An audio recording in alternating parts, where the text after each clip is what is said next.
में खैनी मिला के काट लीजिए।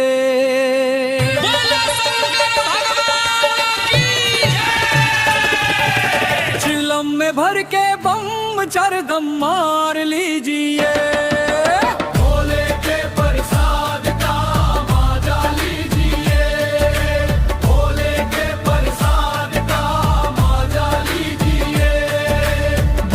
दर पे जियारा डोलेला,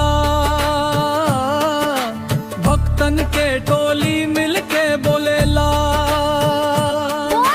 डमरू बजाए जब भोला भंडारी, झूम के नाचे ले सगरी दुनियारी। बम बम बोल के जयकारा गूंजेला, नशा भोर ही से मनवा में सूझे। भक्ति के रंगवा में डूबी जिए। चिलम में भर के बम चार दम मार लीजिए। भोले के प्रसाद का मजा लीजिए। भोले के प्रसाद का मजा लीजिए। बोलो बोलो बाबा बैजनाथ की।